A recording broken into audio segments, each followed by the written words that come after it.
Bonjour, je suis Nadia et je vous accueille dans Grand Défi et Tout Petit, le podcast pour les parents et par les parents.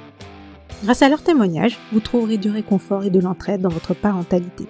Mon but étant de vous emmener dans un monde où les parents peuvent raconter leurs difficultés sans jugement et avec bienveillance. Aujourd'hui, je vous lis le commentaire de une Wonder Mom à la ramasse. Elle m'écrit un podcast riche de bienveillance, de partage et d'écoute dont nous avons tant besoin. Un format agréable à écouter et un accueil très chaleureux. Merci pour cette magnifique expérience. Merci à toi pour ce message positif et reboostant. Et maintenant, je vous laisse avec l'épisode. La naissance d'une mère peut parfois se faire dans la douleur. Mais qu'en est-il de la naissance d'un père ? Les jeunes pères peuvent aussi subir des chutes d'hormones à la naissance de leur bébé. Certains sont aussi sensibles à un déclenchement d'un mal-être plus ancien. Autant de raisons qui peuvent déclencher une dépression postpartum chez les papas. Dans cet épisode, Antoine vous raconte son histoire, sa dépression postpartum. Quelles en sont les causes ? Comment elle s'est installée ? Comment elle se manifestait ? Et on revient évidemment sur la nécessité de sortir de l'isolement, de parler et de se faire accompagner.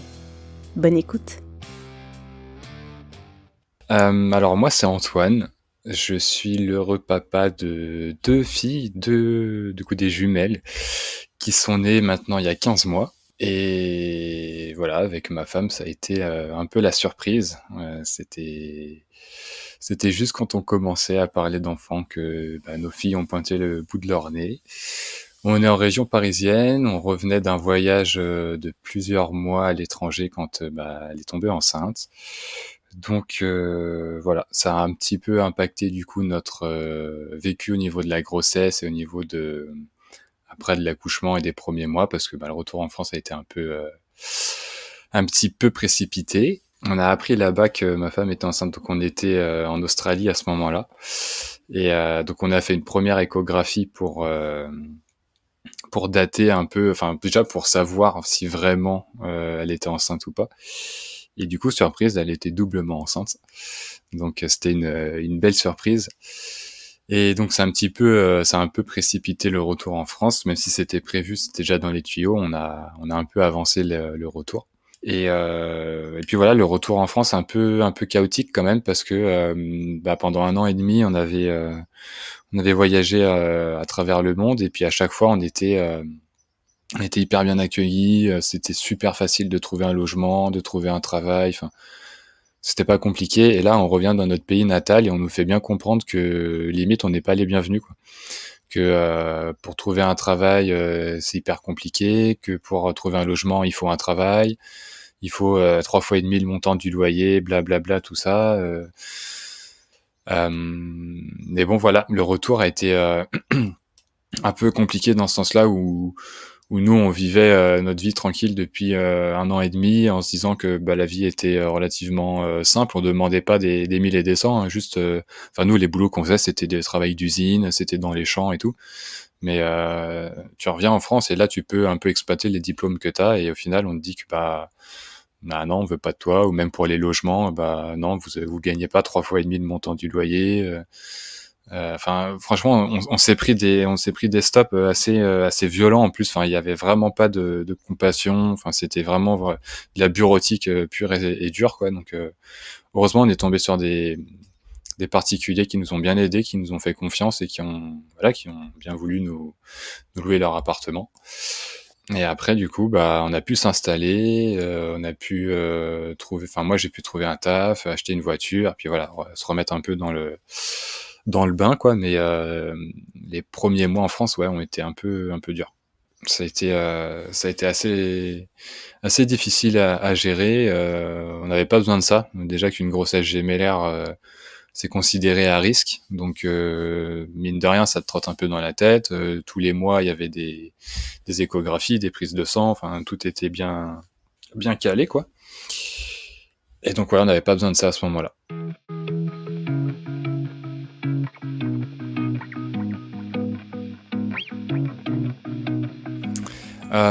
La grossesse, on va dire qu'elle se passe très bien. Il n'y a pas de complications.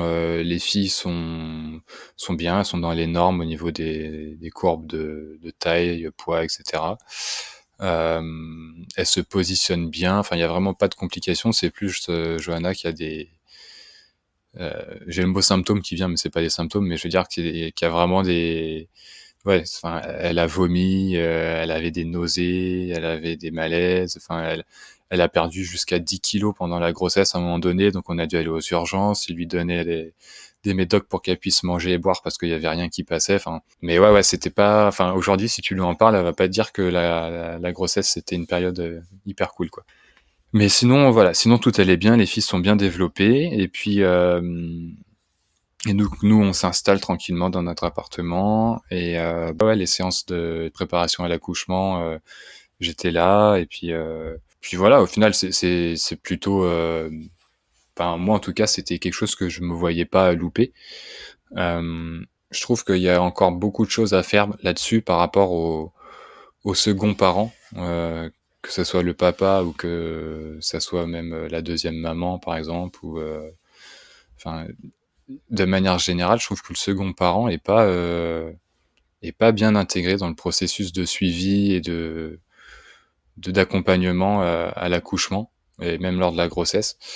Moi, c'est quelque chose que, enfin, je me suis jamais senti impliqué au niveau des médecins, sages-femmes, ce genre de choses. Pourtant, j'étais là, hein, physiquement, chaque échographie, j'étais là, cours à la préparation, j'étais là, etc. Mais j'ai jamais quasiment croisé un regard. On s'adressait que à ma femme.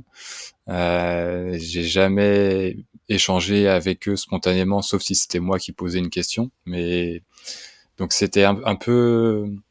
Je dis pas que c'est mal, hein, mais je sais très bien que, et c'est normal que la maman soit le centre de l'attention, parce que c'est là que se trouve le principal risque au niveau des bébés, quoi, du développement des bébés. Mais à côté de ça, je pense que le second parent, si tu l'intègres pas, c'est compliqué derrière pour en tout cas, je parle pour les papas, pour entamer ta vie de jeune papa, parce que mine de rien, il y a ce décalage déjà de base physiologique qui fait que bah nous, en tant que papa, on ressent pas la même chose que les mamans.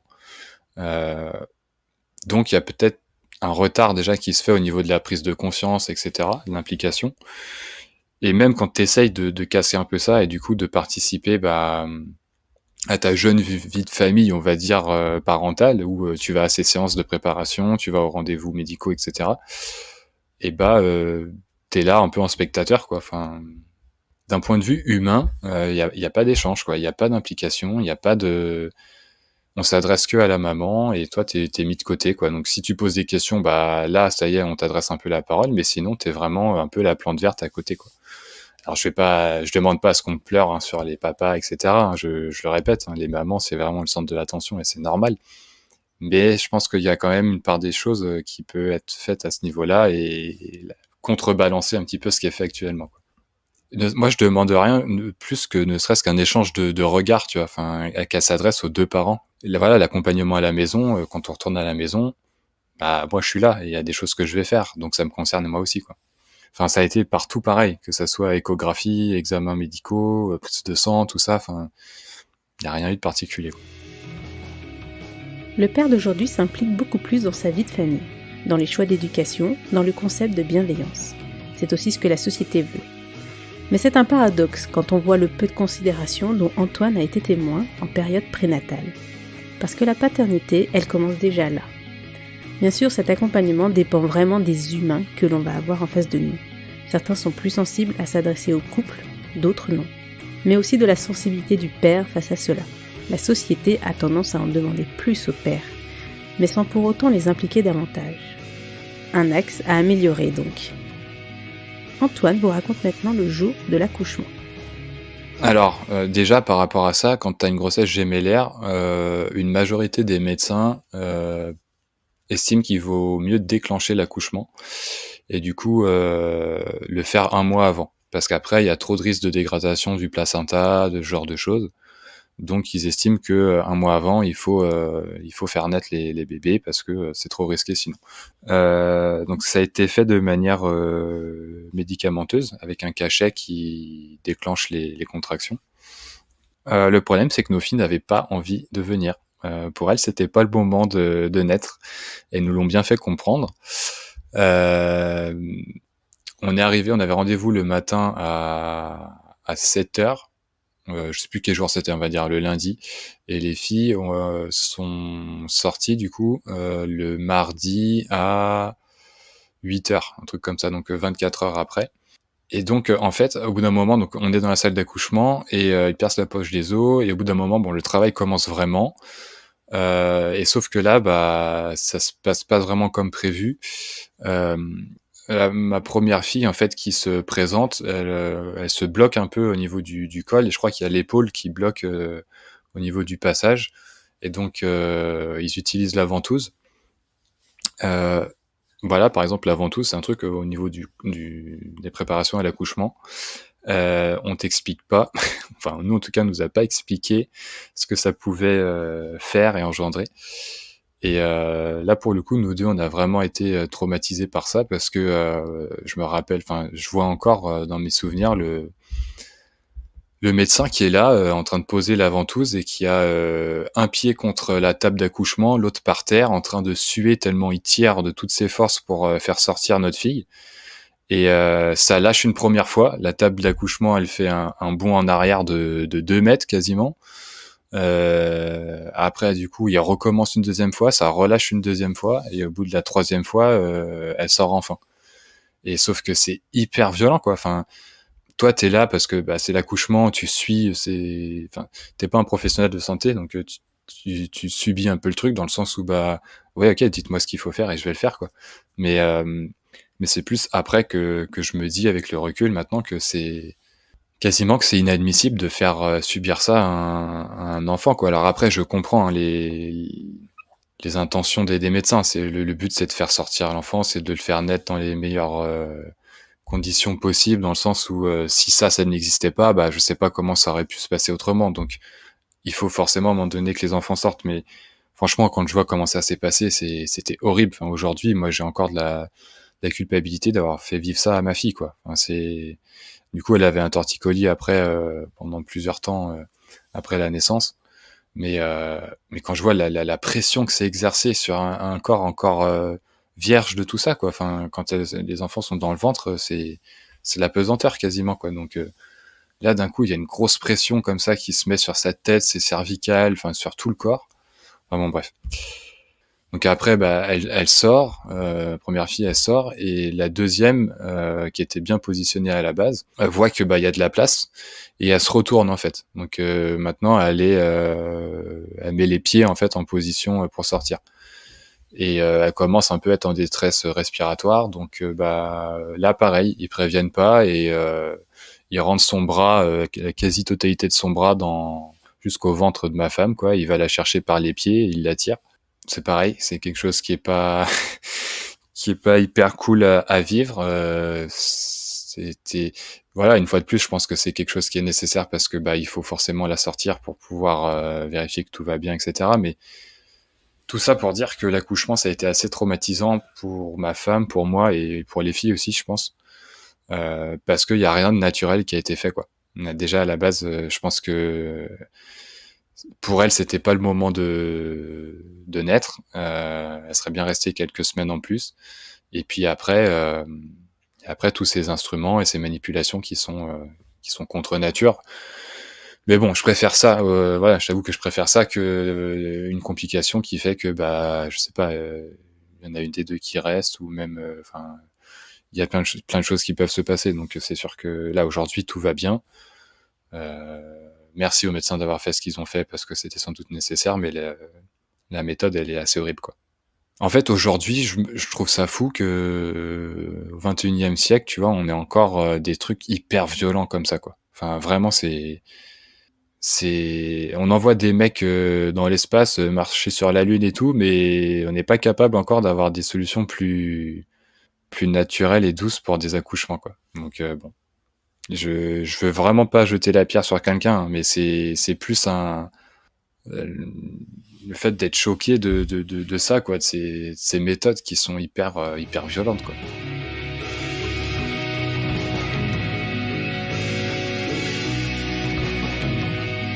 Bah, tout de suite après, tout allait bien pour elle, hein, à part bah, le petit torticolis pour Sacha.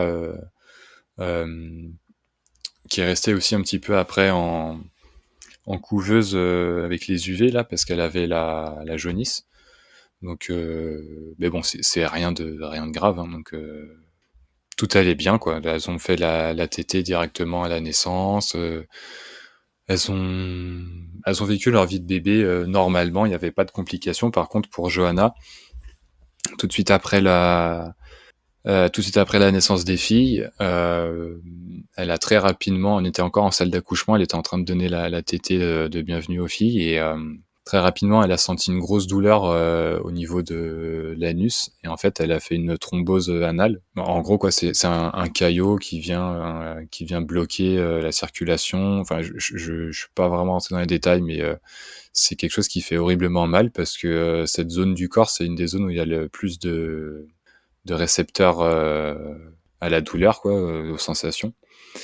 Et en fait, à partir de ce moment-là, donc de 8 heures à peu près jusqu'à, je sais pas, il devait être midi, un truc comme ça. Euh, Elle a demandé à mourir, clairement. Elle disait, faites quelque chose, mais achevez-moi, quoi. Enfin, et ça a été hyper violent, hyper dur à entendre, hyper traumatisant pour moi parce que à côté de ça, j'avais mes filles dans le berceau qui venaient de naître et j'avais ma femme à côté qui demandait à mourir. Et j'avais personne qui venait. Des fois, il y avait une sage-femme qui venait en disant on essaye de joindre des médecins, mais personne ne vient, personne n'est disponible.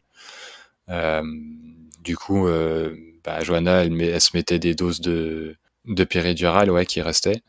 Mais ça faisait rien, elle faisait des chutes de tension, elle perdait connaissance, après elle revenait et quand elle reprenait connaissance, elle hurlait de douleur, elle demandait vraiment, enfin textuellement quoi, quand t'entends ta femme dire laissez-moi mourir, enfin c'est alors qu'elle vient de donner la vie, enfin c'est horrible quoi.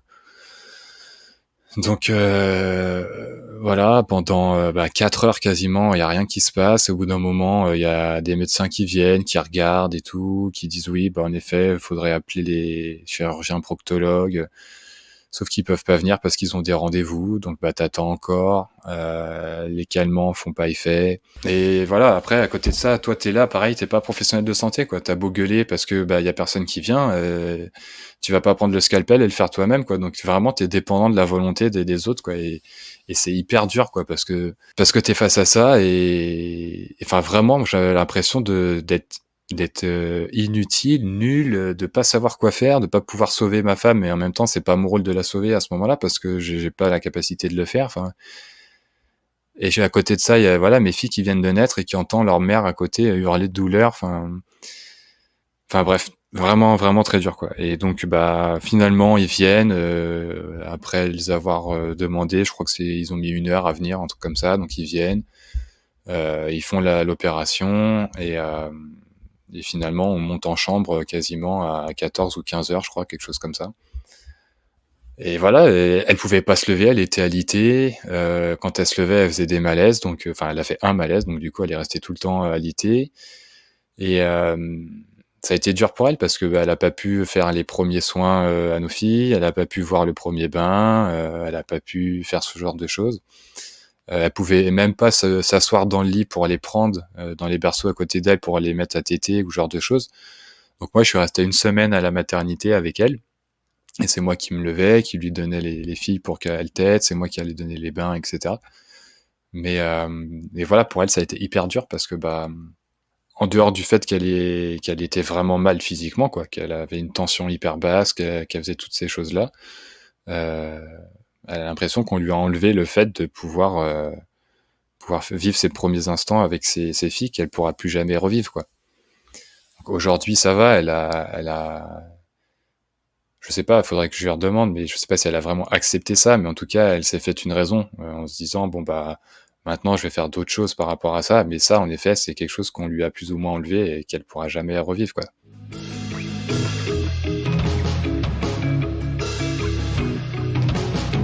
Et puis, voilà, on est rentré à la maison et on a fait, je pense, comme tout jeune parent fait, on a expérimenté, voilà. Nos filles, elles pleuraient, du coup, qu'est-ce qui se passe à la fin? Elle a froid, elle a chaud, faut changer la couche, enfin. Après, rien de vraiment particulier là-dessus, quoi. Mais la vie a repris son cours petit à petit.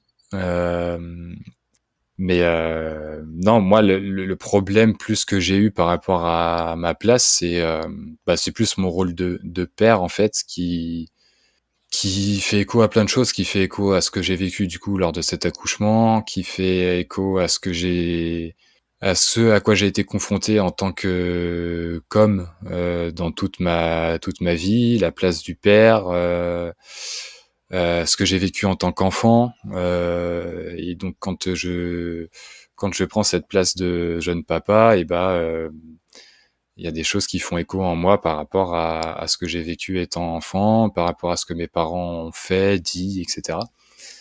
Et qui a fait que très tardivement, en fait, j'ai pris conscience de ce qu'on appelle le daddy blues, cette sorte de déprime qui peut se transformer en dépression postnatale. Euh, et c'est plus ça en fait hein, qui m'a posé problème derrière que quoi. C'est plus le background que j'avais derrière moi qui faisait que et ce que j'avais vécu aussi avec l'accouchement que j'arrivais pas à trouver ma place, j'arrivais pas à m'impliquer, j'arrivais pas à... Il y avait des choses qui me bloquaient quoi. À partir du moment où Johanna a commencé à aller mieux, j'ai pu un peu relâcher la tension, le rythme, etc. Et c'est à ce moment-là, je pense que j'ai senti qu'il y avait des trucs qui allaient pas quoi. Et ça, je l'ai identifié hyper tard. Je l'ai identifié il y a pas si longtemps que ça, il y a quelques mois. Les filles avaient déjà un peu plus d'un an. Enfin, c'était quasiment alors un an juste après. Donc, en fait, pendant un an quasiment, ça allait pas, mais je m'en rendais. Enfin, c'est pas que je m'en rendais pas compte. Je voyais bien qu'il y avait un truc qui allait pas, mais je j'avais pas mis le doigt dessus dans le sens où ouais, c'était cette dépression qui était là, latente, et qui faisait que ouais, j'étais pas bien quoi. En fait, c'était principalement de la colère. C'était principalement le fait d'essayer de fuir un petit peu. Parfois, j'essayais de fuir un peu mon rôle de père, quoi. Au final, de pas y être confronté ou de pas vouloir en prendre conscience. J'avais des pulsions même de violence parfois où verbalement j'ai été assez dur avec ma femme. Euh, et même physiquement, il y avait des moments où genre je me mettais en colère et je sentais que il fallait que je sorte parce que j'avais besoin de marcher, courir, crier, taper dans un coussin ou quelque chose parce que il y avait une force en moi qui demandait à jaillir quoi.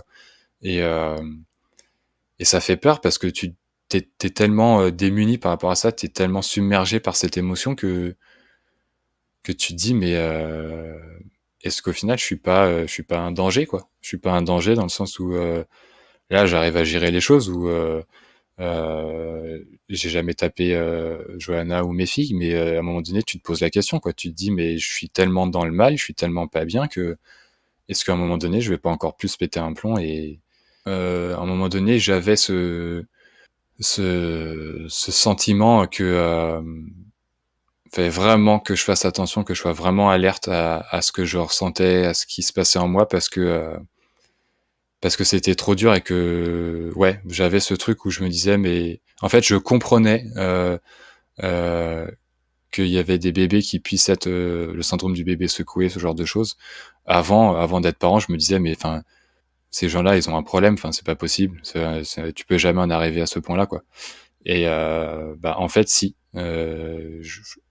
Tu peux concevoir qu'il y a des personnes qui craquent et qui en arrivent malheureusement à ce point-là parce que les filles à un moment donné ça a été enfin c'est de manière générale le sommeil ça a toujours été compliqué mais il y a un moment donné où pendant 6 mois quasiment de leurs 6 mois à leur un an on était réveillés toutes les 45 minutes la nuit et ça pendant 6 mois. Et au bout d'un moment, bah, tu pètes un plomb, quoi. Enfin, ça a été hyper compliqué pour nous deux au niveau du couple, parce que voilà, le manque de sommeil, enfin, c'est pas pour rien que c'est une torture, hein. C'était utilisé comme torture, donc, enfin, ça te rend fou, clairement. Tu réfléchis plus comme il faut. ça te fait vriller la tête, et du coup, bah, voilà, quand, ça fait déjà, 15 fois que tu te lèves la nuit, mais vraiment 15 fois, hein, heu, au bout de la 16e fois, tu comprends pas, quoi, déjà pourquoi tes filles elles pleurent, et tu te dis: «Mais j'essaye de tout faire pour que ça aille bien». Enfin, toi, tout ce que tu veux, c'est que tes enfants aillent bien, mais t'as une réflexion qui est complètement biaisée par cet état de fatigue qui fait que tu vrilles, quoi. Et donc, ouais, il y a des moments où je me disais: «Mais faut qu'on trouve une solution parce que là, c'est plus possible». Enfin, en plus de ce manque de sommeil, il y avait cette dépression, donc les 2 mélangés, enfin, tu te dis: «Mais je vais jamais m'en sortir, quoi». Antoine avait décidé de prendre un congé parental avant la naissance des filles. Il reste donc auprès de sa famille jusqu'à encore aujourd'hui. Les filles grandissent petit à petit et les choix d'éducation du couple deviennent aussi un sujet.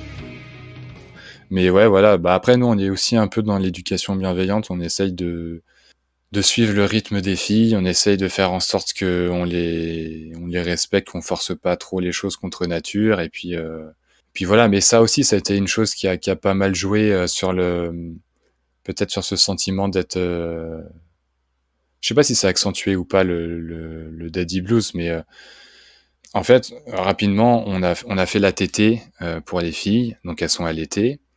On leur a fait faire la DME, donc la diversification menée par l'enfant. On a fait, de la motricité libre. On a utilisé le langage des signes avec elles pour essayer de communiquer, rapidement. Enfin, ouais, on a essayé de faire plein de choses. Enfin, on n'a pas essayé, finalement, on l'a fait. On a fait plein de choses, avec les filles. Et c'est compliqué. Enfin, en fait, c'est compliqué d'être confronté au regard des gens et parfois des remarques, parce que bah c'est des personnes qui sont pas forcément sensibles à ce genre de choses, ou qui ont elles-mêmes vécu une enfance, à l'opposé de ça. Et voilà, quand on dit ouais, mais c'est normal que tes filles elles dorment pas aussi parce que tu fais tel truc, ou parce que faut être plus ferme avec elles, ou parce que, bref, que des trucs comme ça où moi je sais qu'à un moment donné j'avais pas assez confiance en nous, parents, par rapport à ça. Parce que pour moi déjà c'était nouveau, toutes ces choses-là, c'est pas des choses avec lesquelles j'ai grandi. Moi c'était un peu l'éducation, je veux pas dire à l'ancienne, mais voilà, traditionnelle. Euh, et donc forcément, bah t'es pas forcément, t'es pas très à l'aise au début avec ça. Tu te renseignes, tu tâtonnes, tu vois les choses qui marchent pas. Mais en plus du fait qu'elles soient deux, et ça pour le coup, je pense que tant que t'as pas eu de jumeaux ou de jumelles, tu ne peux qu'imaginer, mais tu ne peux pas savoir comment c'est, la vie de deux enfants qui ont exactement le même âge. Après, avoir des enfants d'âge rapproché qui ont 1 ou 2 ans d'écart, je pense que c'est compliqué aussi, mais c'est différent. Je vois mes filles aujourd'hui qui ont 1 an, enfin plus d'1 an. Il y a des choses qu'on peut se permettre de leur demander ou de faire avec elles qui est impossible avec un nouveau-né. Donc quand tu as 2 nouveau-nés, moi je sais qu'on s'est pris la tête avec des amis, hein, qui nous ont dit ouais, mais bon, nous c'est pareil, hein, on a des enfants qui ont les âges rapprochés, c'est pareil. Bah non, c'est pas pareil, ça a rien à voir. Tu peux pas faire la même chose avec des enfants qui ont, même si ce n'est que 1 an et demi d'écart, avec 2 nourrissons, quoi. Donc ça, pour le coup, c'est vrai qu'on a eu du mal à être confronté au regard des gens, ou l'incompréhension des gens, ou même les personnes qui te permettent de te donner un peu des leçons de vie en te disant mais voilà, faut que vous fassiez comme ci, comme ça, c'est normal que ça marche pas, etc. On n'a pas besoin de ça, clairement. C'est déjà assez compliqué de s'organiser, de gérer. Ouais, ça te fait culpabiliser parce que t'as pas confiance en toi, parce que, enfin, moi, en tout cas, me concernant, c'est ça, quoi. C'est que j'ai pas confiance en moi, et ensuite, parce que je découvre ce rôle de parent, et j'essaye des choses qui vont un peu à contre-courant de ce qui se fait dans la majorité des cas, avec cette éducation bienveillante et tout ce qui s'ensuit. Et puis constamment, on te dit ah ouais, mais bon, c'est bien ce que vous faites, mais essayez peut-être de faire comme ça, quoi. Ouais, bon, d'accord, merci. Pour le coup, je remercie vraiment Johanna d'avoir fait tout ce qu'elle a fait, parce que c'est vraiment elle qui a essayé de déconstruire tout ça, de mettre en place toute cette éducation, cette bienveillance au niveau de maintenant de notre vie de famille qu'on a tous, et au final, ça se ressent même nous dans notre relation de couple. Mais c'est vrai que moi, j'ai beau entendre ça, j'ai beau entendre que, ouais, comme tu disais, par exemple, tout à l'heure, la carotte et cetera, le fait de une sorte un peu de chantage affectif, quoi, on va dire. Hem, je l'entends, mais il y a toujours un truc en moi, en fait, qui me dit: «Mais si moi j'ai vécu ça, enfin, si mes parents ont fait ça, c'est qu'il doit y avoir une raison». C'est que enfin, tu vois, j'arrive pas encore à déconstruire ça. Il y a encore un truc en moi qui me fait que, heu je mets peut-être trop sur un piédestal mes parents et j'arrive pas encore à me rendre compte que, bah, c'est que des humains à part entière qui ont essayé de faire du mieux qu'ils pouvaient à ce moment-là et qui avaient pas toutes les informations qu'on a aujourd'hui. Mais mais ouais, il y a le vécu, il y a le passif familial qui fait que, je sais pas, je suis encore un peu bloqué là-dessus, mais bon, je déconstruis ça petit à petit, pierre par pierre. Parce qu'un truc aussi qui m'a choqué, c'est quand on définit les enfants comme étant sages. Heu Et voilà, c'est ça. Tu vois la définition, donc tu as plusieurs définitions, hein, mais par exemple, sage comme une image, la définition c'est calme et docile. Docile, enfin, maintenant, on va y avoir la définition de docile et docile, la définition qui obéit facilement et il y avait un autre terme, je sais plus ce que c'était, mais quand j'ai vu la définition, je me suis dit: «Mais enfin, c'est vraiment, c'est de l'éducation canine quasiment, quoi. Enfin, c'est on attend de nos enfants qu'ils réfléchissent pas et que, tu vois, docile, obéissant, qui obéit facilement aux ordres qu'on peut lui donner, montrant peu de goût pour la rébellion. OK, synonyme obéissant, malléable, soumis, enfin il y a rien vraiment, tu vois? Un enfant sage, enfin, c'est pour ça que maintenant quand on me dit, «Oh vos filles, elles ont vraiment été sages et tout, c'est top». Avec ma femme, on se regarde et intérieurement on rigole, quoi, parce que ce qu'on veut vraiment éviter, c'est que les filles, elles se considèrent comme étant des enfants sages parce que après tu peux être un enfant calme, tu peux être un enfant, curieux, tu peux être un enfant, extraverti, introverti, tout ce que tu veux, mais juste la définition de sage, elle est horrible, je trouve. C'est C'est un enfant docile, quoi, un enfant malléable que vraiment qui réfléchit pas limite et qui obéit bêtement aux ordres, quoi. Enfin, ouais. Alors après, enfin, j'espère que je ne choque personne et que je ne, voilà, je veux pas insulter les gens hein, qui considèrent que leurs enfants sont sages ou quoi que ce soit. C'est vraiment mon point de vue. Mais en tout cas, nous, on essaye de faire en sorte que les filles, elles se développent comme elles doivent se développer. Et après, c'est pas pour autant que parce que quand tu parles, après, quand tu débats un peu avec les personnes, rapidement, ça tombe dans oui, mais alors du coup, vous laissez tout aller, il n'y a pas de limite, c'est du laxisme, etc. Bon, c'est pareil, hein, quand tu parles de la fessée, oui, mais bon, moi aussi j'ai eu des fessées, j'en suis pas mort. Si le but c'est d'attendre que l'enfant soit mort pour s'inquiéter de la chose, bon, il y a un monde entre les deux, quoi. Donc voilà, c'est pas parce que tu fais de la bienveillance avec tes enfants que forcément derrière t'es laxiste ou que tu laisses tout passer et que ton enfant il peut se balader au milieu de la route tout nu et puis j'en sais rien, enfin d'autres trucs que j'ai pu entendre, tu vois. Donc voilà. Le peu de soutien de l'entourage, le traumatisme de l'accouchement, l'impuissance face à la douleur de sa femme, mais aussi le peu de considération en période prénatale sont autant de facteurs qui ont eu un rôle dans la dépression postpartum. Il y a aussi toute l'histoire personnelle d'Antoine, l'éducation qu'il a vécue et l'image de la paternité qu'il se faisait. Et un jour vient la prise de conscience. Bah, c'était du coup vers les 1 an à peu près de mes filles et ça a été lors du énième dispute avec Johanna où on s'est dit, enfin voilà, faut faire quelque chose quoi, c'est pas possible. On peut pas continuer comme ça. Elle me reconnaissait plus et elle était même arrivée à un stade où elle me faisait plus confiance, ou même parfois je lui faisais peur parce que ouais, je pétais littéralement un plomb et que je correspondais plus à la personne que j'étais avant quoi. Et aujourd'hui ça va mieux, c'est assez récent, mais encore aujourd'hui il y a des choses parfois où elle me dit, elle me fait: «Il y a eu tellement de choses qui se sont passées que ça va revenir petit à petit, mais voilà, quand je sens que t'es fatigué ou que t'es un peu tendu, bah, je me dis: «Est-ce que ça va pas revenir?» quoi. Donc voilà, toute cette année qui a été compliquée, fait encore aujourd'hui, fait encore mal aujourd'hui, quoi. Parce que même si ça va mieux, bah, il y a encore des restes, il y a encore des résidus de tout ça et voilà, quoi. Après, faut se reconstruire et puis, c'est vrai que ce daddy blues, cette dépression postnatale, enfin, moi, clairement, je n'avais jamais entendu parler, quoi. Je n'avais jamais entendu parler, jamais entendu le mot, jamais, je savais que, il y avait le baby blues qui existait, qui est pas la même chose que la dépression, postpartum. Mais, voilà, je savais que ça existait, mais pas pour les papas, quoi.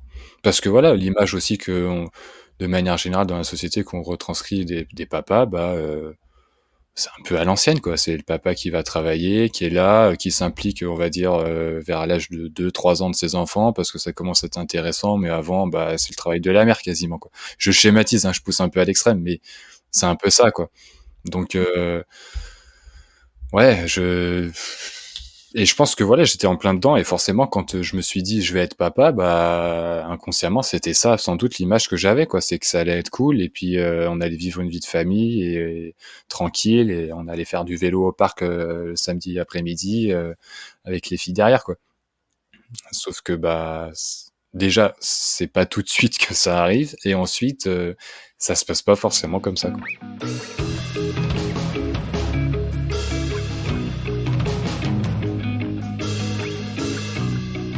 Alors, ouais, je suis allé voir, une psychologue,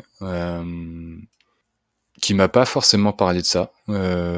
C'est plus moi, en fait, qui ai identifié moi-même de mon côté, qui ai mis, ce nom-là dessus.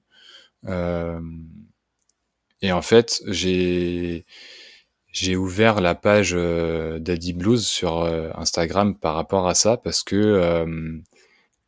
qu'entre le moment où je suis allé la voir, ça correspondait justement au moment où j'avais fait des recherches de mon côté par rapport à ça, pour essayer de comprendre un peu en parallèle ce qui pouvait m'arriver et c'est là que, bah, j'ai identifié ça. Donc après j'en ai parlé avec elle et elle m'a dit: «Oui, en effet, ça correspond, c'est sans doute ça» et cetera. Mais spontanément, c'est pas elle qui a mis le nom de ça dessus, quoi et donc voilà, ouais, après j'ai entamé un travail avec elle, et au final, s'il y a des personnes qui écoutent ce podcast et qui se reconnaissent en moi ou même des mamans, hein, qui reconnaissent, leur, leur compagnon ou compagne ou enfin peu importe, ou même un ami, qui vit ça et cetera. Hem, le principal, conseil que je peux donner, c'est d'en parler. C'est d'en parler déjà, de verbaliser le fait que, bah, OK, il y a un truc qui va pas. Il y a un truc en effet qui est compliqué, qui tourne pas rond. Enfin, après on l'appelle comme on veut, on le schématise comme on veut, mais voilà, identifier qu'il y a quelque chose qui pose problème et après essayer de mettre des solutions en place. Donc si c'est pas possible de faire ça au niveau du couple et bah, en parler avec un professionnel de santé. Malheureusement, c'est assez peu connu ou c'est assez peu reconnu, heu, parce qu'il y a des professionnels de santé qui sont pas du tout sensibilisés à ça et quand tu leur en parles, ils te disent: «Non, non, c'est juste que voilà, vous avez vécu une période compliquée, ça va revenir, prenez un Doliprane, voilà». Heu et malheureusement, il y en a pas mal, hein, quand même, donc c'est en train de changer petit à petit au niveau des mentalités, des formations et cetera. Idéalement, c'est bien de trouver un professionnel, donc psychologue, psychiatre, heu et qui est spécialisé dans la périnatalité. C'est toujours un plus. Hem, mais bon, déjà, si on arrive à trouver un psychologue ou un psychiatre avec qui ça marche bien, c'est déjà super. Ouais.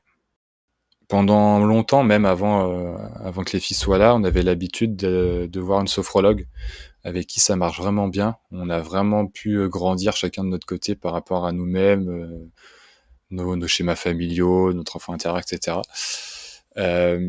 Et du coup, on a fait plusieurs séances avec elle où on a pu un peu identifier des choses qu'on avait à se dire, reparler de cet accouchement qui était traumatisant aussi bien pour elle que pour moi.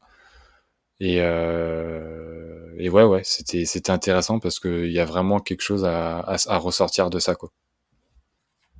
C'est plus, ouais, c'est plus être en paix avec l'enfant intérieur, dans le sens où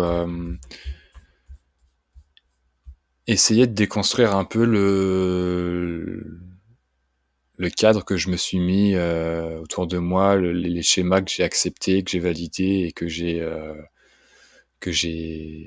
essayé au début de retranscrire inconsciemment, enfin ce genre de choses, qui fait que bah la personne que je suis aujourd'hui, l'adulte que j'ai construit, aujourd'hui, moi, me correspond plus parce que j'ai pris conscience de tout ça et euh, et c'est compliqué d'accepter ce que j'ai vécu, d'accepter les rancœurs que j'ai ou les volontés de vouloir sauver comme ça. Par exemple, Johanna à l'accouchement et c'est vouloir la sauver alors que bah je peux pas forcément la sauver quoi. J'ai beau vouloir, il y a des choses que je peux pas faire. Euh, Après, il y a des choses, il y a des histoires familiales qui font aussi que c'est compliqué, mais je vais pas rentrer dans les détails là-dedans, mais voilà, tout le background familial que tu as, tout ce que tu as vécu, forcément, ça t'impacte aujourd'hui. Et c'est plus ça, en fait, qu'on essaye de déconstruire. Mais à un moment donné, j'étais vraiment, vraiment pas bien. Et avec Joanna, on s'est dit, mais peut-être qu'il faut même un traitement médicamenteux, enfin, antidépresseur, anxiolytique, pour voilà, essayer de réguler l'humeur ou ce genre de choses. Donc, pareil, hein, il y a des CMP qui existent, qui sont des structures qui permettent d'être suivi par un psychiatre et ou un psychologue. C'est gratuit, il y en a dans chaque département. Euh, donc voilà, si des personnes écoutent et sentent que vraiment ça va pas, bah, ne pas hésiter à y aller. Malheureusement, les délais sont hyper longs. En tout cas, moi, je suis en région parisienne et tu vois, encore aujourd'hui, j'y suis allé il y a genre, je sais plus, 3 mois, un truc comme ça. Et j'ai toujours pas été rappelé. Donc voilà. Mais après, il y a quand même des infirmiers, des infirmières qui sont là pour écouter, des rendez-vous qui peuvent être mis en place. Et s'il y a vraiment urgence ou quoi, il y a quand même des solutions qui peuvent être trouvées dans ces structures-là. C'est gratuit et ça n'engage en rien, quoi. Donc ne pas hésiter à aller consulter pour essayer de trouver une solution plutôt que de s'enfermer dans son mal-être, quoi.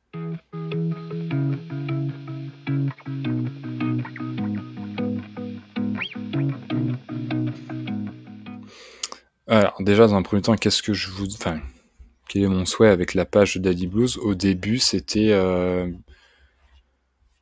la genèse un peu du compte, c'est de vouloir juste témoigner de ce qui s'est passé et de ce que moi personnellement j'ai vécu et essayer d'avoir des témoignages d'autres parents qui ont été confrontés comme ça à une déprime ou à une dépression postnatale pour le papa. Euh, Et ensuite, c'est plus d'alerter un peu sur l'existence de ce phénomène de déprime qui peut arriver, quoi. Parce que, bah, si je prends que mon exemple, par exemple, moi, je ne connaissais pas ça, et peut-être que si j'étais tombé dessus, au moins, alors ça aurait sans doute pas évité le fait que ça n'aille pas après la naissance des filles, mais au moins, j'aurais peut-être identifié plus rapidement ce mal-être qui était en moi, et j'aurais pu commencer un suivi plus rapidement. Euh, c'est plus ça, en fait, que j'aimerais bien pousser par rapport enfin, vis-à-vis de ce compte, c'est qu'aujourd'hui, c'est compliqué de faire connaître ça.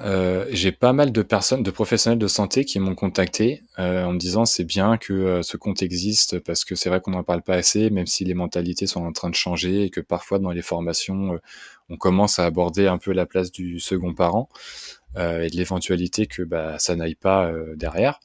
Euh, c'est important que ces professionnels, du coup, soient impliqués dans le processus de suivi et d'implication du second parent. Euh, j'ai des sages-femmes qui m'ont contacté aussi, qui me disaient que maintenant il y avait un pan de leur formation qui traitait de ça. Il y a l'OMS aussi, je crois que c'est en 2015 ou quelque chose comme ça, qui a poussé au niveau des sages-femmes en essayant de faire en sorte que l'implication du second parent soit plus présent lors des suivis de grossesse, etc. Donc voilà, il y a des choses qui se mettent en place petit à petit et c'est bon signe. Même si aujourd'hui c'est pas encore suffisant, c'est quand même de bon augure, c'est quand même quelque chose qu'il faut souligner parce que ça change petit à petit. Et puis mon souhait, ouais, c'est que, enfin, comment faire pour que ça change? Déjà, c'est via des grosses, des gros noms comme ça, comme l'OMS ou comme des associations qui peuvent faire que on en parle plus, que ce soit plus connu. Et ensuite, enfin vraiment, je pense honnêtement que c'est pas compliqué juste d'essayer d'impliquer un peu plus le second parent. Ça peut éviter de tomber des nues après l'accouchement ou quand les enfants sont à la maison. Peut-être que tu es un peu plus préparé, et même si c'est pas forcément être plus préparé, c'est au moins être plus considéré et plus vraiment impliqué, ouais, enfin dans la naissance de tes enfants. Euh, Par rapport aux professionnels de santé, parce que moi par exemple, je te dis, hein, j'ai fait tous les rendez-vous médicaux, etc., qu'il y avait à faire, mais sauf que je me sentais pas du tout à ma place parce que on m'a jamais adressé la parole ou on m'a jamais fait comprendre que j'étais aussi concerné, et voilà. Et après l'autre penchant, c'est aussi le côté psy, on va dire, psychologue, psychiatre. C'est Là, après, c'est compliqué de travailler là-dessus parce que ça, c'est propre à tout à chacun. Mais si les professionnels étaient plus sensibles à ça, avec plus de formation, ouais, périnatalité, comme j'ai dit tout à l'heure, ou à ce genre de choses, euh, ça peut pousser certains parents à aller consulter plus facilement. J'ai plusieurs papas qui m'ont contacté et qui me disent que c'est compliqué pour eux déjà d'aller faire la démarche de voir un psy pour reconnaître qu'en effet il y a quelque chose qui va pas alors qu'ils sont le père et que dans la société le père il est censé porter la famille, bla bla bla, tout ça. Euh, et que quand ils arrivent chez le psy il est pas sensible à ça et il va essayer de trouver des choses qui font que qu'en fait c'est pas ça, et le réel problème c'est ouais, cette dépression postnatale. Et c'est en ça que tu vois que c'est compliqué de mener un peu un discours par rapport au daddy blues parce que t'es confronté indirectement à ça, et même les papas qui sont directement concernés vont pas forcément comprendre en te disant mais mec, pourquoi tu me parles de ça? Moi j'ai d'autres choses à gérer, je retourne travailler, je rentre à la maison, j'ai pas que ça à faire, quoi. Ok, ok, d'accord. Et voilà, c'est plus ça en fait. Si on peut essayer de travailler sur ces deux côtés-là, je pense que ça sera bénéfique pour tout le monde, quoi. Parce que ça sera bénéfique pour le papa, la maman, les enfants, les professionnels. Enfin, tout le monde s'y retrouve. Il n'y a pas de perdant dans l'histoire, quoi. Donc, j'espère que ça changera de ce côté-là, quoi. Aujourd'hui, on parle de 5% des pères qui connaissent une dépression postpartum. Mais c'est là encore un chiffre minimisé, car peu de pères vont aller chercher de l'aide ou en parler. Quand on parlait du manque d'informations sur la dépression postpartum maternelle, imaginez à quel point ce manque peut être encore plus grand pour la dépression postpartum paternelle. Mais encore une fois, c'est un mal qu'il faut traiter au plus tôt pour le bien-être des bébés et de toute la famille. Alors aujourd'hui, ça se passe très bien. Ma femme a repris le travail là il y a un mois, un peu plus d'un mois maintenant, juste le matin. Euh, Toujours financièrement, parce qu'à un moment donné, il faut qu'il y ait de l'argent qui rentre. Donc elle a repris le boulot, et donc moi je passe les matinées avec les filles. Ça se passe bien. Au début, j'avais de l'appréhension parce que rapidement, où j'arrivais pas forcément à gérer les filles, où je savais pas trop comment m'y prendre. En plus, il y avait l'histoire de la sieste qui posait problème vu qu'elles dorment pas. Souvent, c'était avec la tétée, ça permettait de les endormir, et sauf que moi, c'est pas possible. Donc, ouais, il y avait beaucoup d'appréhension là-dessus. Et au final, je me suis rendu compte que ça allait très bien. Il fallait juste passer le cap. Et puis voilà, aujourd'hui, maintenant, ça se passe très bien. Le matin, on a nos petites habitudes. Alors, elles vont 2 jours par semaine à la garderie. il y a une ferme pédagogique à côté, il y a un parc. Enfin bref, on essaye de trouver des activités pour sortir un peu et puis faire des trucs tous les 3 ensemble le matin. Puis après, il y a maman qui rentre le midi et puis après, on vit la journée tous les 4.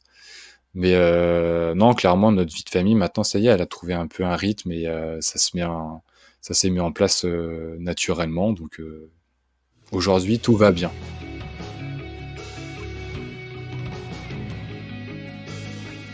Antoine nous livre maintenant son défi facile.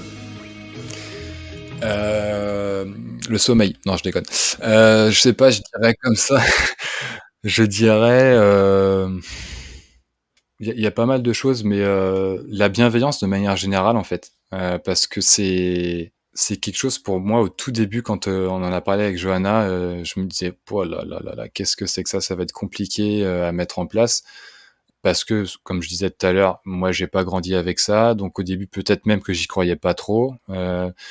Et puis je me disais, enfin, est-ce que vraiment ça va fonctionner? Est-ce que vraiment les filles elles vont être capables de faire ça et tout? Et au final, tout se fait naturellement, tout se passe très bien. À partir du moment où justement t'es bienveillant, enfin, je vais parler pour moi. À partir du moment où nous on a été bienveillants avec les filles, tout s'est fait naturellement et on a été hyper surpris du développement qu'elles ont eu, hyper rapide, hyper facile. Donc ouais, je te dirais la bienveillance de manière générale parce que nous, en leur faisant confiance, elles nous ont prouvé que tout se passait très bien et qu'on n'avait pas forcément besoin de pousser d'autres leviers qui étaient un peu inutiles en fait, quoi. Ouais, on est vraiment content de ça en tout cas. Merci beaucoup Antoine. Tu as fini par trouver ta paternité et je suis vraiment contente que toute la famille soit heureuse et à sa place. Si cet épisode vous a plu, n'hésitez pas à me laisser un commentaire et 5 étoiles sur Apple Podcast. Ça m'aide beaucoup en visibilité et surtout ça me motive à fond pour continuer ce podcast. Vous pouvez aussi me retrouver sur Insta où vous pouvez me taguer sur cet épisode en story et je vous repartagerai. J'ai lancé aussi une newsletter pour vous en apprendre plus sur mes invités et partager d'autres podcasts dans le même thème. Le lien est dans la description. Si vous avez également des sujets qui vous tiennent à cœur ou que vous souhaiteriez voir traités dans un prochain épisode, vous pouvez me l'indiquer en commentaire Apple ou sur les réseaux sociaux, je les prendrai en compte. Portez-vous bien et à très vite.